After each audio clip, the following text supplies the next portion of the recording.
Good morning, Bhargav. Today is Thursday, August 24th, and here's the heads up briefing for today. In Australasia and the Pacific Islands, we covered eight issues. In North Asia, 6 issues. In Southeast Asia, we covered 26 issues, along with 20 issues in South Asia and the major developments in the EMEA region. Hello, Basil. Thank you. Can we please move on to the major issues today? Starting off with Australasia and the Pacific Islands, in Tuvalu, refueling facilities at Funafuti International Airport broke down and are expected to be restored by September 10th. Fiji Airways have advised its passengers of potential travel disruptions due to the refueling issue. All right, thank you. In Taiwan, Tropical Depression 10 formed yesterday in the Philippine Sea, southeast of Taiwan, and is projected to develop into Typhoon Saola by August 26th. The typhoon's impact on Taiwan remains uncertain due to its unclear path, and under further observation is needed to determine its potential effects. All right, let's keep track of this issue and keep our clients updated. Typhoons can have a really strong battering effect on businesses, especially the transport networks, whether it's Philippines or Taiwan, especially Taiwan, as the high-tech industries do depend on some of the water brought in by typhoons, but we can't discount the disruptions. Sure, Bhargav.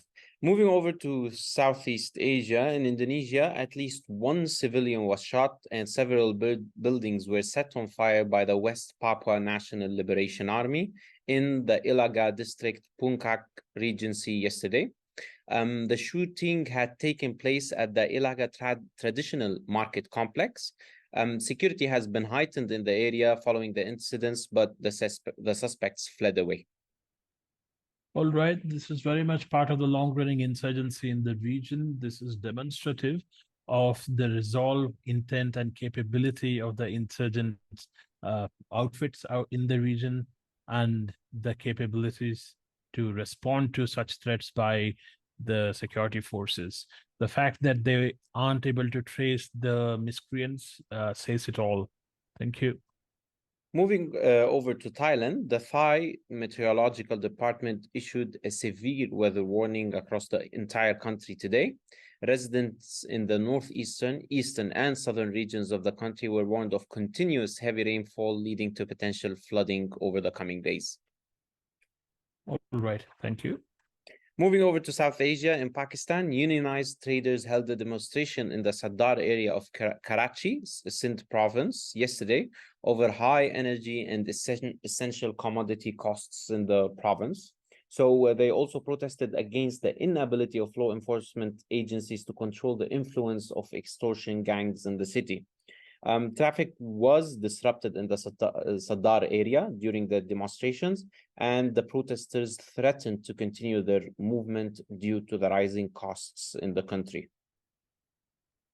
Yes, that's a setback from an economic perspective as well, especially when the economy is trying to recover. Such union movements will be disruptive of the business operations. At the same time, we need to note that the city in itself has quite a few challenges, including law enforcement.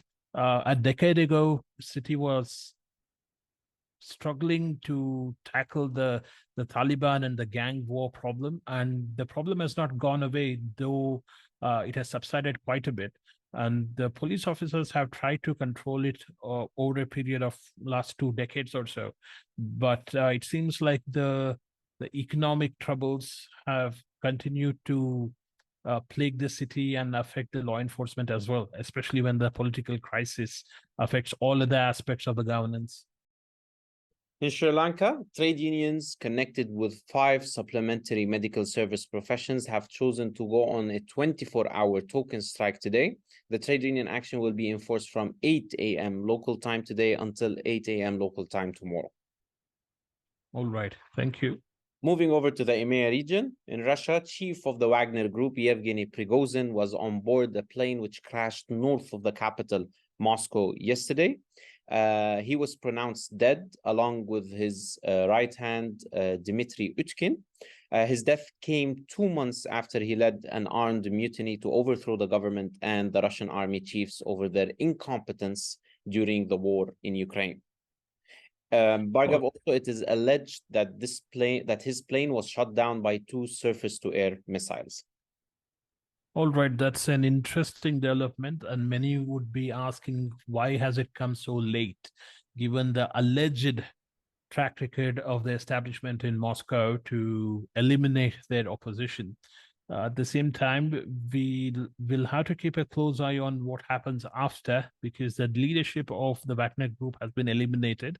If we were to believe some of these reports, especially of his death and him being taken out by surface-to-air missiles.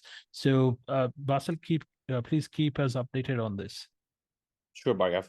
Also in Russia, former President Dmitry Medvedev said that Moscow can annex Georgia's breakaway regions of Abkhazia and South Ossetia. All right, this doesn't come as a surprise at all. Medvedev, when he was the president of Russia, led the offensive against Georgia in the Abkhazia region, and it is pretty much his personal project. And if they do occupy Abkhazia region, they're opening another front in Georgia, which has been pretty calm since the Ukraine war started. In fact, they have benefited with the multiple underground transit route which have opened up in the Caucasus region.